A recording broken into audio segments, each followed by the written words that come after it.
इंसान दुनिया का हर धोखा बर्दाश्त कर लेता है और शायद भूल भी जाता है, मगर हमारे अपनों की चालबाजियां और धोखेबाजी सारी उम्र याद रहती है।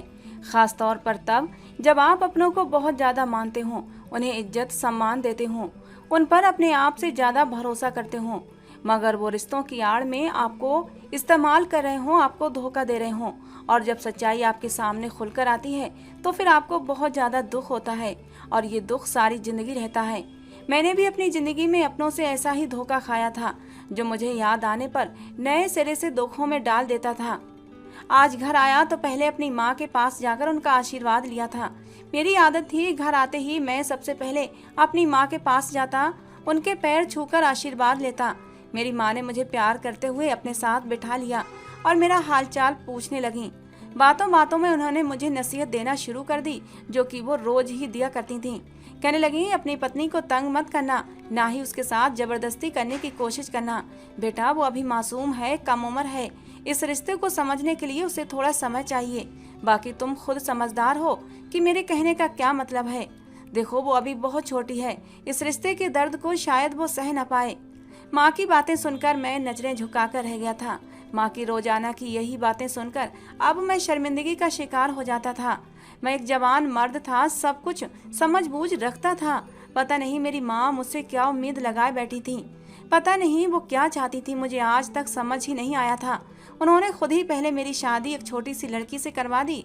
उस पर जब से शादी हुई थी, रोजाना मेरी माँ एक ही नसीहत लेकर बैठ जाती कि अपने पत्नी के करीब मत जाना, उससे रिश्ता मत बनाना, उसे थोड़ा समय दो। जब वो पूरी तरह जवान हो जाए तो उसे शादीशुदा रिश्ते की डोर में बांधना, वो इस रिश्ते को निभाने के लिए अभी छोटी है।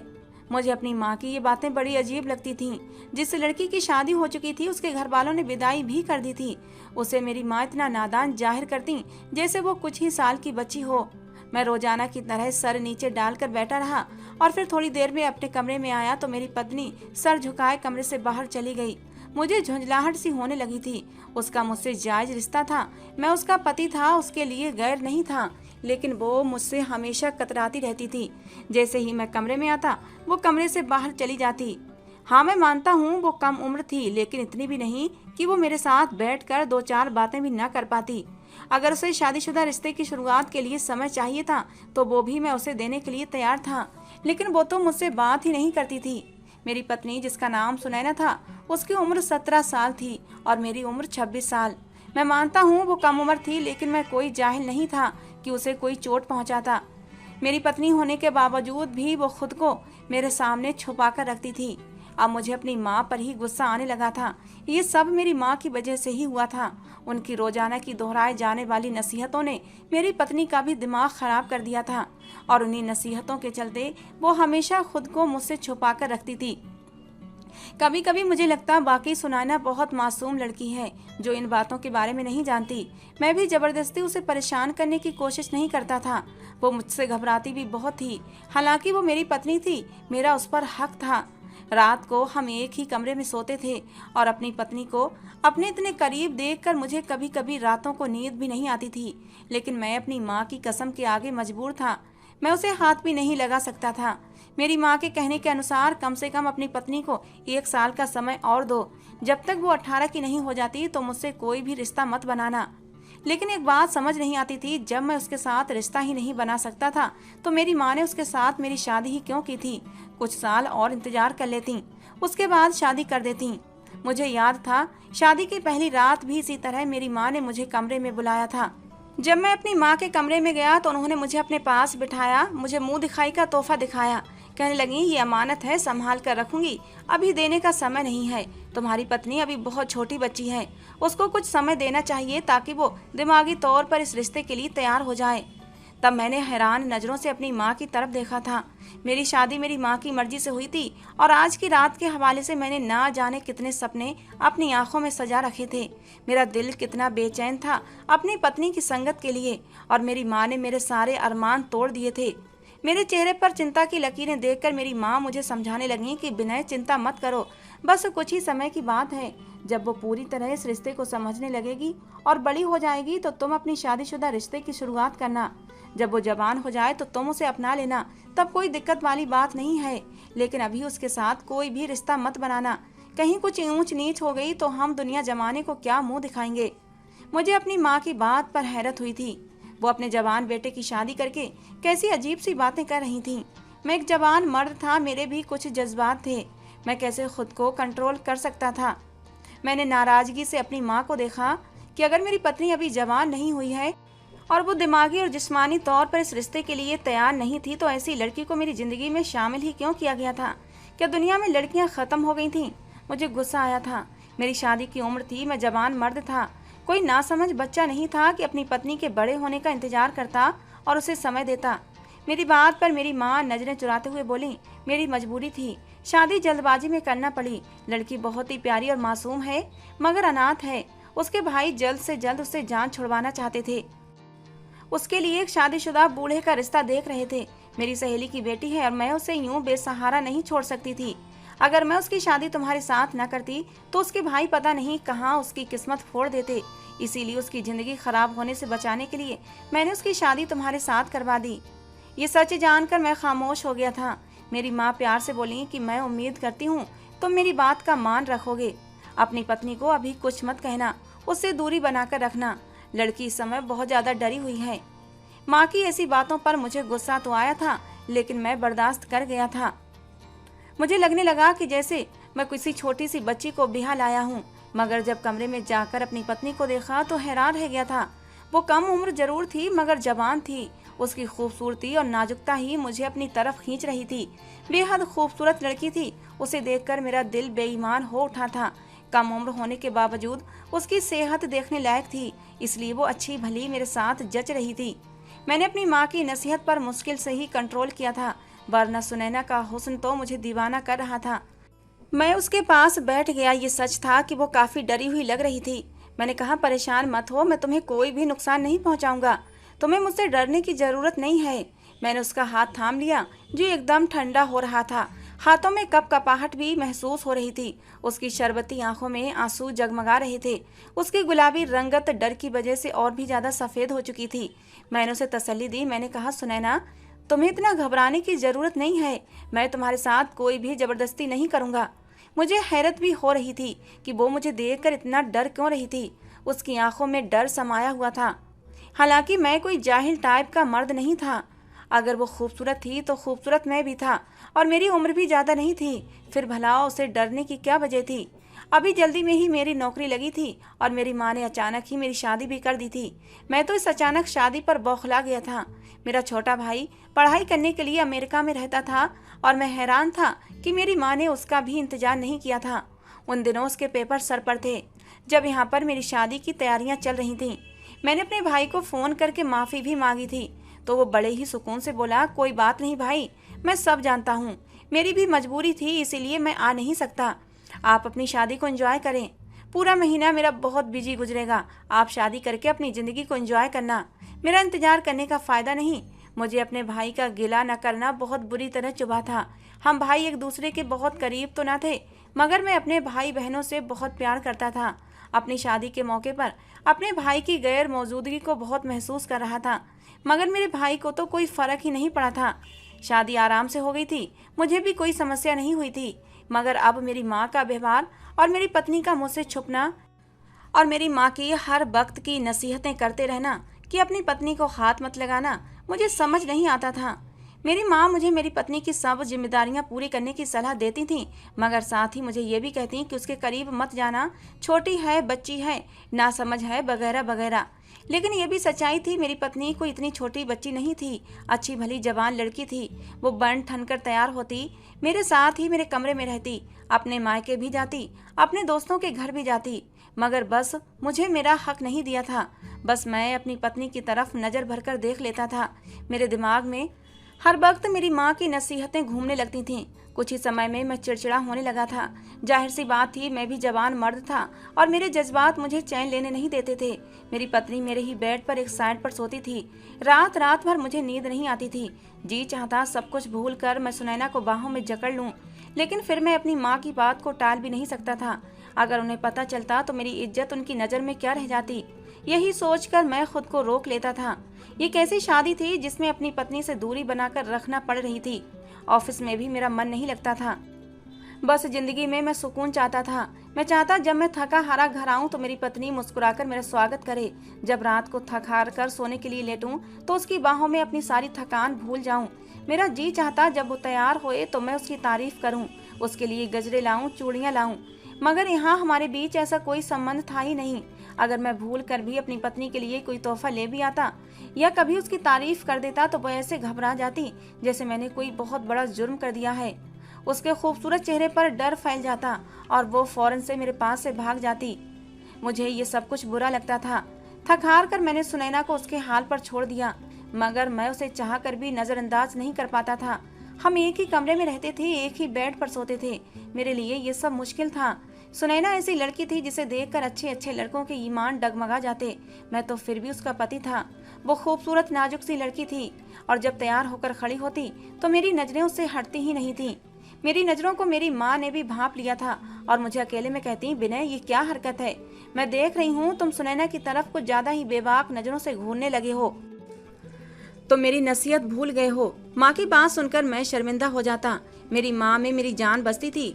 मैं लौटकर कुछ कह भी नहीं सकता था कि अगर आपने मुझे सुनैना को अलग ही रखना था तो मेरी शादी क्यों कराई थी, और जब अलग ही रखना है तो उसे अलग अपने कमरे में सुलाया करें, मेरे कमरे में मत भेजा करें। मुझे अपने आप पर काबू पाना मुश्किल हो जाता था। मेरी माँ भी अजीब हरकतें करती थी। ना मैं उसे देख सकता था, ना मैं उसे छू सकता था। जब मैं ऑफिस से थका हारा आता तो वो किचन में लगी होती और जब खाना खाकर मैं कमरे में चला जाता तो उसकी एक झलक देखने के लिए मैं घंटों उसका इंतजार करता रहता, लेकिन वो कमरे में नहीं आती थी। थक हार कर उसका इंतजार करते करते जब मैं सो जाता तब वो चुपचाप आकर बेड के कोने पर लेटकर सो जाती। जिंदगी यूं ही बोर सी गुजर रही थी। एक बार मुझे खुद पर कंट्रोल नहीं रहा। सोते हुए मेरा हाथ उसके सीने पर जाकर लगा था। मेरे जज्बातों में आग सी लग गई थी। मेरे दिल की धड़कनों ने शोर मचाया था। खुद पर कंट्रोल पाना मुश्किल था। अचानक ही मैंने उसे खींचकर अपने सीने से लगा लिया था और उसे चूम लिया था। मेरी इस हरकत पर वो हड़बड़ाकर उठ बैठी थी।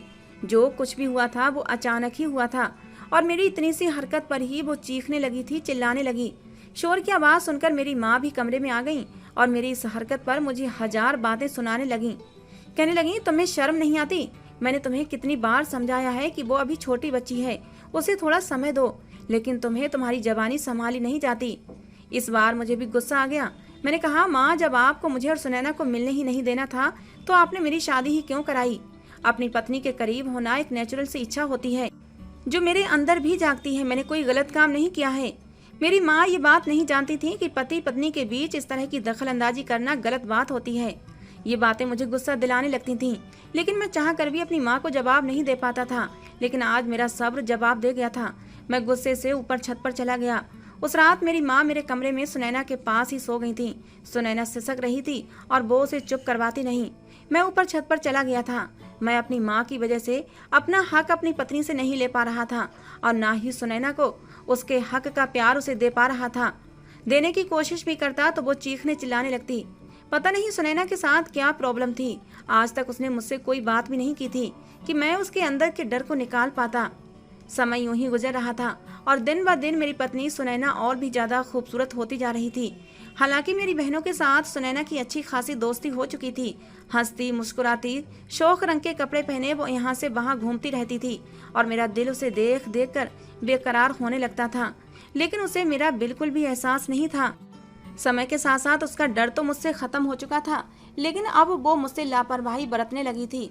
उसे भी अब इस बात का अंदाजा हो चुका था कि मेरी माँ हम दोनों को रिश्ता बनाने से रोक रही थी। मुझे उसके करीब नहीं जाने देंगी।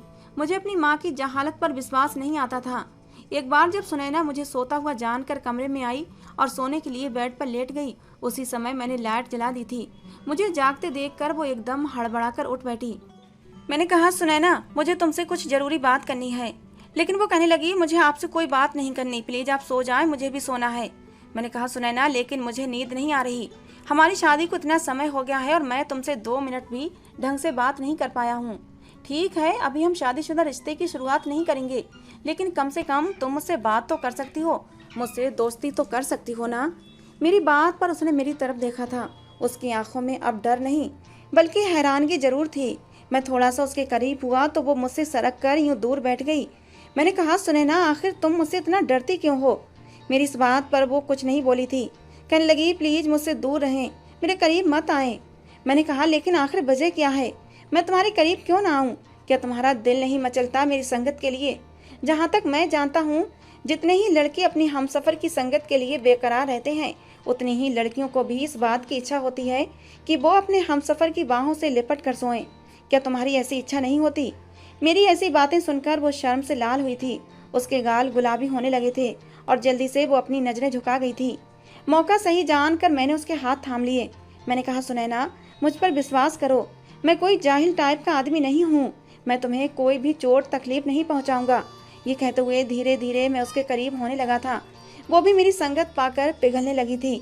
लेकिन इससे पहले मेरी शरारत आगे तक बढ़ती, मेरे दरवाजे पर जोर से खटखट हुआ था। मुझे पता था मेरे रंग में भंग डालने वाला कोई और नहीं बल्कि मेरी माँ होगी। मैंने दरवाजा खोला तो मेरी माँ ही दरवाजे पर खड़ी हुई थी। उनके चेहरे पर गुस्सा समाया हुआ था। कहने लगी, तुम्हारे कमरे की लाइट अब तक क्यों जल रही है और तुम अब तक सोए नहीं? और तुम्हारे कमरे से बातें करने की आवाज़ें भी आ रही थीं, इसलिए मैंने तुम्हारे कमरे का दरवाज़ा खटखटाया था। फिर उसके बाद वो सुनैना से बोली, सुनैना, तुम भी अभी तक जाग रही हो और तुम दोनों आपस में क्या बातें कर रहे थे? मैंने कहा, माँ, मैं आपकी नसीहत भूला नहीं हूँ, लेकिन आपको इस तरह रात के समय मेरे कमरे में नहीं आना चाहिए था। लेकिन मेरी माँ ने गुस्से से मुझे झिड़क दिया। कहने लगी, तुम तो चुप ही रहो। फिर वो सुनैना के पास आई। कहने लगी, चुपचाप अपना तकिया उठाओ और सोफे पर जाकर सो जाओ और मेरी नसीहत को दोनों याद रखना कि एक दूसरे के करीब भी मत आना। अगर ऐसा कुछ मैंने सुना तो मुझसे बुरा कोई नहीं होगा। ये कहकर वो कमरे से जा चुकी थीं और सुनैना अपना तकिया उठाकर सोफे पर लेट गई। मैं दिल मसोस कर वहीं बेड पर बैठ गया था। आखिर मेरी माँ को मुझसे दिक्कत क्या थी, मुझे समझ नहीं आता था। अब तो मेरी माँ ने मुझे सुनैना के साथ कहीं बाहर आने जाने पर भी पाबंदी लगाती थी। कहने लगी, सुनैना इतनी छोटी है और तुम पूरे भरपूर जवान मर्द हो, वो तुम्हारे साथ बिल्कुल भी अच्छी नहीं लगती। लोग बातें बनाएंगे कि इतनी छोटी बच्ची के साथ अपने इतने जवान हट्टे कट्टे बेटे की शादी कर दी। मैं नहीं चाहती लोग मुझे बातें बताएं, इसलिए तुम सुनैना को लेकर कहीं बाहर मत जाया करो। और माँ की बात सुनकर सुनैना भी माँ की हाँ में हाँ मिलाने लगती। वो भी जिद पर आ जाती और मेरे साथ कहीं भी नहीं जाती थी। अब तो मेरे दोस्त भी मेरा मजाक उड़ाने लगे थे कि तुम अपनी बीवी के इशारों पर नाचने लगे हो। इतनी भी हिम्मत नहीं कि उसे अपने साथ कहीं बाहर घुमाने फिराने ले जाओ। मैंने एक दिन गुस्से में आकर सुनैना से कहा कि आज तैयार रहना, मैं तुम्हें अपने दोस्त के घर ले जाऊंगा। मेरा दोस्त काफ़ी दिनों से हमें अपने घर पार्टी पर बुला रहा है। आज कोई बहाना नहीं सुनूंगा। मैं उसे बताकर खुद नहाने चला गया, मगर जब लौटा तो वो कमरे से गायब थी। मैं गुस्से में बाहर निकला तो सुनैना दूसरे कमरे में मेरी माँ के पास परेशान सी बैठी थी और मेरी माँ गुस्से में ना जाने क्या क्या बोल रही थी। मैं सामने गया तो मेरी माँ ने मुझे बुलाया और गुस्से से घूरते हुए बोली कि मैंने तुम्हें कितनी बार समझाया है, सुनैना पर इस तरह जबरदस्ती करने की कोशिश मत किया करो। वो अभी बच्ची है, मासूम है, यूं अकेली अनजान लोगों के घर जाकर परेशान हो जाएगी। मुझे अब सुनैना पर गुस्सा आने लगा था। उसे क्या जरूरत थी हर बात माँ को बताने की? मैंने कहा, सुनैना, तुम्हें भी चैन नहीं है, तुम्हें क्या जरूरत थी माँ को ये सब बताने की? चुपचाप मेरे साथ चली जाती, माँ को कभी भी पता नहीं लगता। मेरी बात सुनकर माँ ने गुस्से से मुझे घूरा था, जबकि सुनैना घबरा गई थी। लेकिन इस बार मैंने माँ के गुस्से की परवाह किए बगैर कहा, माँ, सुनैना मेरी पत्नी है और मैं उसे अकेला नहीं छोड़ूंगा।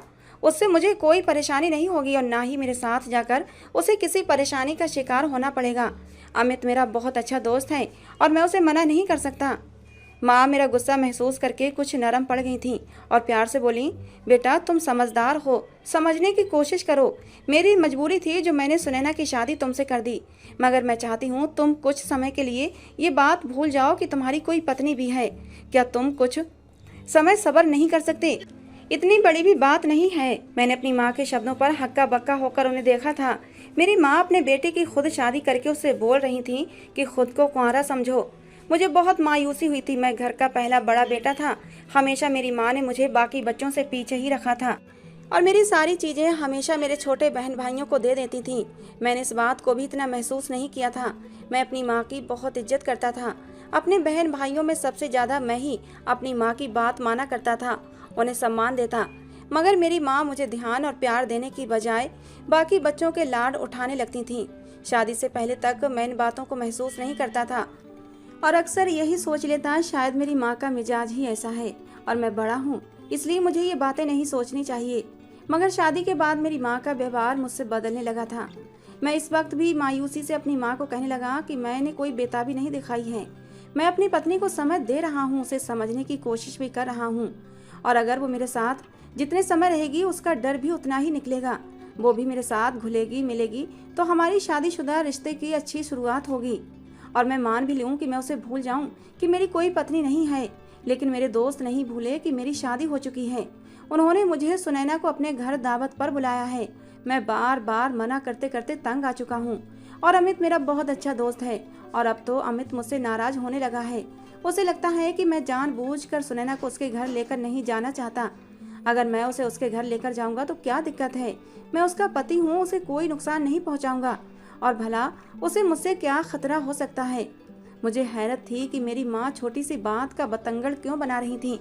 पहले तो मुझे भी यही लगा कि कम उम्र की वजह से मेरी माँ सावधानी का बोलती थी, मगर अब अपनी माँ की इस तरह की बातें मुझे चौंकाने लगी थीं। मैं गुस्से से अपने कमरे में चला गया। मुझे बहुत दुख हो रहा था। मैंने अपने पापा को बहुत ही कम उम्र में खो दिया था, मगर अपनी खानदानी जमीन जायदाद की वजह से हमें कभी भी तंगी नहीं हुई थी। अपने पापा का मैं सबसे लाडला बेटा था, मगर बाप की मौत के बाद अकेला रह गया था। जब पापा की डेथ हुई उस समय मैं सिर्फ 6-7 साल का था। मैंने हमेशा महसूस किया था मेरी माँ बाकी बहन भाइयों को ज़्यादा मोहब्बत देती और मैं शिकवा करता तो मुझसे कहती कि तुम बड़े हो, तुम्हारे बहन भाई छोटे हैं और बाप की कमी ज़्यादा महसूस करते हैं। मैं रोते रोते खुद ही चुप हो जाता था और मेरी माँ मेरे छोटे बहन भाइयों में लगी रहती थी।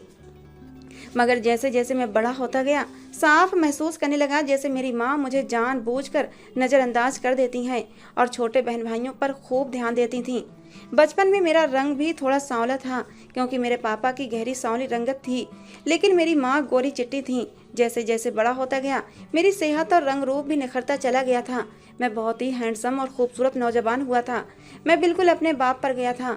मगर मेरे बाकी के बहन भाई मेरी माँ की तरह सांवली रंगत के नहीं, मेरी माँ की रंगत की तरह सफ़ेद थे। हालांकि मुझे कोई देखता तो मुझे भी कोई कम खूबसूरत नहीं कह सकता था, लेकिन अपने बहन भाइयों के सामने मेरा रंग कुछ दब सा जाता था और इसी हीन भावना की वजह से मैं अपने खोल के अंदर बंद होता चला गया था और अलग अलग रहने लगा। मुझे किसी भी बहन भाई से नहीं बनती थी। मुझे लगने लगा मेरी माँ को भी मैं प्यारा नहीं लगता। मैंने हिंदुस्तान में रहकर पढ़ाई की, जबकि मेरे छोटे भाई को कम उम्र में ही मेरी माँ ने अमेरिका पढ़ने के लिए भेज दिया था। मुझे उस समय भी नाइंसाफ़ी महसूस हुई थी, मगर माँ ने मुझे प्यार से समझा दिया कि तुम बड़े हो, तुम्हारी घर को ज़रूरत है, तुम्हारी बहनें छोटी हैं, घर में मर्द का होना ज़रूरी है। वो छोटा है, उस पर कोई जिम्मेदारी नहीं है, इसलिए बाहर भेज दिया। मैं भी यही सोचकर खामोश हो गया कि मैं बड़ा हूँ और घर पर मेरी ज़रूरत है। मगर माँ का रवैया दिन ब दिन ख़राब होता चला गया। शादी के बाद तो मेरी माँ अजीब अजीब हरकतें करने लगी थीं। मुझे सुनैना पर भी गुस्सा आता। मैं उसका पति था, मेरी वजह से वो हमारे घर में थी, मगर हर वक्त मेरी माँ के पहलू में लगी बैठी रहती। एक दावत की बात पर मेरी माँ और सुनैना का ड्रामा मुझे झुंझलाहट में डाल गया था। मैं गुस्से से घर से निकला और अपने दोस्त के घर चला गया। मेरा दोस्त हैरान होने लगा, बोला भाभी को क्यों नहीं लाया? उसी की वजह से तो हमने सारी तैयारियां की थी। मैं शर्मिंदा हो रहा था। मैंने उससे कहा सुनैना की तबीयत तो ठीक नहीं थी, इसलिए मैं अकेला चला आया। मेरा दोस्त मुझे हैरत से देखने लगा। वो मुझे बिठाकर सीरियसली बात करने लगा कि आप बताओ तुम्हारी क्या समस्या है। पहले पहले मैंने उसे टालने की बहुत कोशिश की, लेकिन वो भी शायद मेरी आंखों में सच पढ़ चुका था कि जरूर कुछ ना कुछ समस्या है। कहने लगा कि कुछ ना कुछ तो मैं समझ गया हूँ कि तुम्हारी शादी नॉर्मल नहीं है, कुछ ना कुछ समस्याएं चल रही हैं, तुम खुश नजर नहीं आते हो। मैं अपने दोस्त के सवाल पर सर झुका गया। अब उसकी बात से और ज़्यादा इनकार नहीं कर पाया। मैंने वाकई अपनी शादी से खुश नहीं था। ये शादी मेरे लिए अब बोझ बन चुकी थी। अपने दोस्त के सवाल पर मेरे अंदर का गुस्सा फट पड़ा था, जो मैं इतने दिनों से अपने अंदर दबाए बैठा था। मैंने अपनी माँ और सुनैना के बारे में उसे सब कुछ बता दिया। माँ की नाइंसाफ़ी मुझे माँ से दूर कर गई थी। मेरा दोस्त भी हैरान होने लगा। बोला तुम्हारी माँ पर हैरत है। कहने लगा आंटी को चाहिए वो तुम्हारी पत्नी को समझाती, उल्टा भाभी को तुमसे दूर कर रही है। मैं खामोशी से बैठा उसकी बातें सुनता रहा। मैं कभी अपनी माँ के बारे में ऐसी कोई बात नहीं सुनता था, मगर आज मुझे माँ पर गुस्सा आ रहा था। मेरा दोस्त कहने लगा, तुम्हारी हालत पर मुझे हंसी आ रही है और गुस्सा भी। कैसे मर्द हो, एक पत्नी को काबू न कर सके, वो भी एक ही बेड पर सोते हुए। तुम उसे हाथ भी नहीं लगा सके। मुझे तो विश्वास ही नहीं कि तुमने कैसे इतनी रातें उसके बिना गुजार ली। वो हंसकर बोला और कहने लगा, तुम खुद ही कहते हो कि तुम्हारी पत्नी कम उम्र है और तुम अपनी कम उम्र पत्नी को संभाल नहीं पाए। मैंने अमित से कहा, मुझे कुछ मशवरा दो कि मैं क्या करूं कि मेरी पत्नी खुद ही मेरी संगत के लिए मचल उठे और मेरे करीब आ जाए। मेरी बात सुनकर अमित सोच में डूबा था। वो शादीशुदा था। मैंने कहा, कोई ऐसा रास्ता निकालो जिससे कि सुनैना खुद ही मुझसे मोहब्बत करने लगे और खुद ही मेरे करीब आ जाए। मगर वो एक अजीब सा मशवरा देने लगा। मैं उसकी इस बात पर घबरा गया। मैं बोला, नहीं, मैं ऐसा नहीं कर सकता। वो बोला, अगर तुम डरते हो तुम्हारी पत्नी भी ऐसे ही नखरे करती रहेगी। वो शादीशुदा है, अब बच्ची नहीं है। तुम्हारी माँ का व्यवहार तो बताता है कि वो सारी उम्र तुम्हें कुंवारा ही बनाए रखेगी। मैं भी सोच में गुम हो गया था। उस दिन घर पहुंचा तो सुनैना कमरे में सो रही थी। मैं उसे देखने लगा। अब अपनी बेकरारी पर काबू नहीं पा सकता था। हमारी शादी को 3 महीने होने वाले थे। वो अपने घर के बुरे हालातों में पली बड़ी लड़की थी। शादी के बाद दिन ब दिन निखरती चली गई थी। कमरे की हल्की रोशनी में उसका होश रुबा हुस्न मुझे पागल करने लगा। मैं फौरन से कमरे से निकला, माँ के कमरे में चला गया। माँ मेरा ही इंतजार कर रही थी। कहने लगी, कहाँ चले गए थे, कब से फोन कर रही थी। मैंने कहा, दोस्त की तरफ गया था। माँ बताने लगी, कल संडे है, इसलिए तुम्हारी बहनें अपनी मौसी के घर जाना चाहती थीं। मैं तुम्हें फोन करती रही लेकिन तुम नहीं आए तो तुम्हारे कजिन को बुलाना पड़ा, तो वही उन दोनों को लेकर गया है। मैंने दोस्त का बहाना बनाया। मेरे दोस्त का प्लान मेरे दिमाग में चल रहा था। मौका अच्छा था, घर पर बहनें भी नहीं थीं। मैंने अपनी माँ से पूछा, आपने खाना खा लिया? माँ बोली, हाँ मैंने खा लिया है, मुझसे इंतजार नहीं होता। और तुम्हारी पत्नी भी खाना खाकर सो चुकी है। उसे तो सोने की इतनी जल्दी थी कि मुझे दूध देना भी भूल गई। मैंने अभी तक दवा नहीं खाई है। मैं जल्दी से उठकर खड़ा हुआ। मैंने कहा, मैं आपको दूध गर्म करके दे देता हूँ, आप दवा खाकर आराम से सो जाना। माँ मुझे आशीर्वाद देने लगी। दोस्त के प्लान के अनुसार मैंने दूध में नींद की दवा मिलाई और वो दूध अपनी माँ को दे दिया। मेरी माँ ने दवा खाई और नींद में जल्दी ही चली गई थी, क्योंकि दूध में नशे की दवा मिली हुई थी। मैं सुकून से सुनैना के सर पर पहुंच गया था। मेरे जगाने पर वो एकदम से घबरा गई थी, हमेशा की तरह डर गई और मुझसे दूर हटने लगी। जल्दी से मम्मी जी की आवाजें लगाने लगी, लेकिन मैंने आगे बढ़कर उसके मुंह पर हाथ रख दिया। और वैसे भी अगर वो चिल्लाती तो कोई फायदा नहीं था, क्योंकि मेरी माँ तो गहरी नींद सो चुकी थी। उसकी पुकार सुनने वाला कोई नहीं था। धीरे धीरे मैं उसके करीब होने लगा। मैंने कहा, सुनैना, तुम मेरी पत्नी हो, तुम्हें मुझसे डरने की जरूरत नहीं है। लेकिन मुझे खुद से जबरदस्ती वो दूर करने लगी। आज मैंने सुनैना की एक नहीं सुनी थी। मैंने उसके कांपते हुए बदन को अपनी बाहों में भर लिया था और उसे विश्वास दिलाया कि तुम मेरी पत्नी हो और मैं तुम्हें कोई भी नुकसान नहीं पहुंचाऊंगा। धीरे धीरे मैं उसे अपने प्यार का एहसास दिला रहा था। मेरी बाहों में धीरे धीरे वो भी अब पिघलने लगी थी। अब उसने खुद को छुड़ाने की कोशिश करना बंद कर दी थी और जैसे ही उसने अपने आप को मेरी बाहों में ढीला छोड़ा, मैंने भी उसे अपनी बाहों के शिकंजे में कसकर भर लिया था। उस रात मैंने उसे उसका हक दिया था। हमारे बीच सब कुछ हो गया था जो बहुत पहले हो जाना चाहिए था। शादी के 3 महीने बाद आज मेरी सुहागरात हुई थी। मेरी मोहब्बत पाकर उसके अंदर का सारा डर निकल चुका था। लेकिन जो बात उसने मुझे बताई थी, मेरे सर पर आसमान टूट पड़ा था। मुझे तब समझ आया वो मुझसे इतना डरती क्यों थी, मुझसे क्यों दूर भागती थी। मैं सुबह उठा तो सुनैना चुपचाप बैठी हुई थी और मेरी माँ गुस्से से भरी बैठी थी। मैंने कोई जुर्म नहीं किया था, मगर पता नहीं क्यों फिर भी मैं परेशान हो गया था। मेरी माँ गुस्से से कहने लगी, तुम्हें मना किया था, फिर भी तुमने सुनैना के साथ जबरदस्ती क्यों की? मेरी हिम्मत पर मेरी माँ गुस्से से तिलमिला रही थी। सुनैना भी अलग मुंह लटकाए बैठी हुई थी। हालांकि रात को तो उसका मूड एकदम खुशगवार हो गया था, लेकिन पता नहीं अब मेरी माँ ने उसे कौन सी पट्टी पढ़ाई थी कि रो रोकर उसकी आंखें सूजी हुई थीं और अब भी उसका मुंह उतरा हुआ था। मैं कुछ बोल नहीं पा रहा था। सुनैना माँ को बताने लगी कि इन्होंने मेरे साथ जबरदस्ती की थी। मैंने मना किया, लेकिन मेरे मना करने पर भी विनय नहीं माने थे। लेकिन अगली बात जो मेरी माँ ने कही, मैं तो हैरान रह गया था। पूरी आंखें खोलकर अपनी माँ को देखने लगा कि कहीं उन्होंने कुछ गलत तो नहीं कह दिया। कहने लगी कि मैं तुमसे कह रही हूँ अभी के अभी सुनैना को तलाक दो, तुम इस लड़की के काबिल नहीं हो। मैं तो पत्थर का बन गया था। और ये बात सुनकर पहली बार सुनैना भी घबराई थी। वो हैरत से माँ की तरफ देखने लगी। मैंने कहा, माँ मैं शर्मिंदा हूँ, मुझे सुनैना की मर्जी के बिना ये काम नहीं करना चाहिए था, लेकिन आप विश्वास करें, सुनैना भी मेरे साथ खुश थी। मैंने उसे कोई भी तकलीफ नहीं पहुंचाई थी और ये हम दोनों के रिश्ते का हक था। मैंने कोई गलत काम नहीं किया, फिर मैं कैसे सुनैना को तलाक दे दूं? लेकिन मेरी माँ अपनी बात पर डट गई। बोली, तुम उसे तलाक दो, मैं तुम्हारी शादी किसी और लड़की से करवाऊंगी जो तुम्हारी ही उम्र की होगी, बस इसे छोड़ दो। मैं हैरान था, लेकिन माँ जिद पर अड़ी रही, बार बार तलाक का बोल रही थी। अब सुनैना रोने लगी थी, कहने लगी, नहीं नहीं, ऐसा मत करो, प्लीज मुझे तलाक मत देना। आगे से मैं आपकी कोई भी शिकायत मम्मी जी से नहीं करूंगी। मुझसे गलती हो गई जो मैंने मम्मी जी से शिकायत लगा दी। बस आप मुझे तलाक मत देना। मेरे भाइयों को मेरी जरूरत नहीं है। तलाक लेकर गई तो घर में भाभियां मुझे रुकने नहीं देंगी। अब वो रोने लगी थी। कभी मेरी माँ से माफी मांगती, कभी मुझसे माफी मांगने लगती। उसकी विनती पर मेरी माँ उसे चुप करवाने लगी। कहने लगी, तुम्हें इस घर से कोई नहीं निकालेगा। मैं उलझ गया था, सर पकड़कर बैठ गया।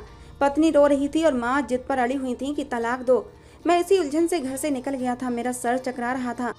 सुनैना भी रास्ते पर आ गई थी, पर मेरी माँ को न जाने क्या हुआ था कि तलाक पर जोर दे रही थी। घर में एक उदासी सी फैल गई थी। उस समय मैं घबरा गया जब सुनैना अपना सामान समेट कर कमरे से चली गई। मैंने माँ से सवाल किया तो वो सुकून से बोली, अब वो अलग रहेगी, तुम उसे तलाक दो। मुझे गुस्सा आ गया। मैंने कहा, मैं उसे तलाक नहीं दूंगा, मेरी पत्नी है वो और मैं उसके साथ रहना चाहता हूँ और सुनैना भी मेरे साथ रहने पर राजी है। उसे मुझसे कोई शिकायत नहीं है। कल उसने आपके मुंह पर यह बात साबित कर दी थी। लेकिन मेरी माँ मुझे समझाने लगी और तलाक देने पर जोर देने लगी और मैंने भी साफ इनकार कर दिया। कई दिन गुजर गए थे, मेरी माँ मुझसे बस यही बहस करती रहती। मेरी पत्नी दोबारा मेरे सामने नहीं आई थी। उन्हीं दिनों मेरा छोटा भाई अमेरिका से लौट आया था। जब उसने सुना तो वो भी मुझे समझाने लगा कि इतनी सी छोटी पत्नी की यही प्रॉब्लम होती है। देखो ना, भाई को ना समझती और इतनी सी छोटी बात पर आपका तमाशा बना दिया। तलाक देकर उससे जान छुड़ा लें। लेकिन मैंने इनकार कर दिया। मैंने अपने भाई से कहा, शायद पहले मैं उसको तलाक दे देता, मगर अब मैं सुनैना को नहीं छोड़ सकता। हमारा रिश्ता मजबूत हो चुका है। मैं देख चुका हूँ कि वो खुद भी तलाक नहीं चाहती। मेरी माँ अलग मुझसे नाराज बैठी थी और भाई भी समझाने लगा कि सुनैना को तलाक दे दो, लेकिन मैं उसे तलाक नहीं दे रहा था। मेरे घर वालों ने उसे बंद कर रखा था, मुझे उससे मिलने भी नहीं देते थे। अब मुझे अपने घर वालों की जहालत पर अफसोस हो रहा था। कोई भी मेरा साथ नहीं दे रहा था। मुझे सुनैना की उस रात बोली जाने वाली बात याद आने लगी कि विनय, तुम तो बहुत अच्छे हो, लेकिन तुम्हारी माँ तो कहती थी कि तुम बहुत बुरे इंसान हो, तुम्हारे साथ रहना सही नहीं है, तुम्हें औरत की इज्जत की कोई परवाह नहीं है, तुम मेरे साथ जबरदस्ती करोगे, मुझे नोचोगे, खसोटोगे और मुझे नुकसान पहुंचाओगे, मुझे तकलीफ दोगे। तुम्हारी माँ मुझसे यही कहा करती थी। उस रात सुनैना बहुत खुश थी और मुझे सारी बातें बता रही थी। मैं हैरान था, आखिर मेरी माँ सुनैना को मेरे बारे में ऐसा क्यों कहती थी। मेरे भाई ने एक दिन परेशान होकर कहा कि सुनैना को तलाक देकर घर का सुकून वापस लौटा दो भाई। लेकिन मैंने भी साफ इनकार कर दिया तो मेरा भाई मेरी माँ से ही लड़ पड़ा और सब कुछ सच बोलता चला गया। उसने जो खुलासा किया मुझे हैरान कर गया था। ये कैसी हकीकत थी जो मेरे ऊपर खुलकर आई थी। यानी मेरा भाई सुनैना से मोहब्बत करता था। उसे पढ़ाई के लिए जाना पड़ा, मगर मेरी माँ को लड़की के बारे में सब कुछ बताकर गया था और सुनैना भी उस समय राजी थी। मगर अचानक मेरी सास की मौत हो गई। उसकी भाभियाँ उसकी जल्द से जल्द शादी करना चाहती थीं। मेरी माँ को पता चला तो परेशान हो गई। मेरा भाई उस समय हिंदुस्तान नहीं आ सकता था। मेरी माँ ने हमेशा की तरह मुझे इस्तेमाल किया। मेरी शादी उस लड़की से करवा दी। मेरी माँ का इरादा था मुझे सुनैना से दूर रखेंगी, छोटे भाई के आने पर तलाक दिलवा कर उससे उसकी शादी करवा देंगी। मैं ये सच जानकर पत्थर बन गया था। कोई माँ अपने बेटे के साथ ऐसा कैसे कर सकती थी। एक बेटे के लिए मेरी माँ ने दूसरे बेटे का इस्तेमाल किया था। मैंने अफसोस से अपनी माँ से सवाल किया कि आपने ऐसा क्यों किया, और उसके बाद जो मेरी माँ ने कहा वो मेरे लिए एक बहुत बड़ा सदमा था। माँ बोली कि तुम मेरे बेटे हो ही नहीं, तुम मेरे पति की पहली पत्नी की औलाद हो। माँ ने कहा कि तुम्हारे बाप ने मेरे बच्चों को कभी अपनी औलाद नहीं समझा, सारी जायदाद तुम्हारे नाम कर दी। मैं कैसे तुमसे प्यार करती। अपने बच्चों का हक सिर्फ मैंने ही पूरा करना था। मैं दुख से अपनी माँ को देखता रह गया था। मेरी माँ चाहे जो भी समझती हूँ, लेकिन मैंने उन्हें सगी माँ समझा था। मेरे बाप के पैसों पर मुझसे ज्यादा मेरे बहन भाई ने ऐश की थी। मैंने फिर एक मिनट भी माँ के पास नहीं रुका था। चुपचाप उठकर कमरे में चला गया और मैंने उन खुदगर्ज लोगों की मोहब्बत अपने दिल से नोच कर फेंक दी थी। मैं सुनैना के पास गया, उससे पूछा, सुनैना बताओ, तुम मेरे साथ रहना चाहती हो या फिर मेरे भाई के साथ? अगर कहोगी तो तुम्हें तलाक दे दूंगा। सुनैना बोली, मुझे तुम्हारे साथ रहना है। वो मासूम लड़की थी, सिर्फ पनाह चाहती थी। जिस आदमी ने मुश्किल समय में उसे पनाह दी, उसी के साथ जिंदगी गुजारना चाहती थी। पहले वो मेरी माँ की बातों में आ जाती थी और डर जाती थी, क्योंकि मेरी माँ ने मेरा नक्शा सुनैना के दिमाग में बहुत ही गलत खींच रखा था। मैं सुनैना को लेकर एक अलग घर में शिफ्ट हो गया। बहन भाई का खर्चा अब भी भेजता हूँ, लेकिन चाह कर भी अपने दिल उन लोगों के लिए बदल ना सका। मगर अब सौतेले रिश्तों से कभी नहीं मिलता हूँ, जिन लोगों ने सारी जिंदगी सिर्फ मेरा इस्तेमाल किया था। मगर भगवान ने मेरी पत्नी के रूप में मुझे खूबसूरत सा तोहफा दिया था। मेरी पत्नी सुनैना मेरा बहुत ख्याल रखती है, मेरी हर बात मानती है और मैं भी उससे बहुत मोहब्बत करता हूँ। दोस्तों, ये थी आज की हमारी कहानी। कैसी लगी जरूर बताना। पसंद आई हो तो प्लीज लाइक करना। रोज एक नई कहानी सुनने के लिए हमारे चैनल को भी सब्सक्राइब करना। मिलते हैं दोस्तों अगली किसी नई कहानी के साथ।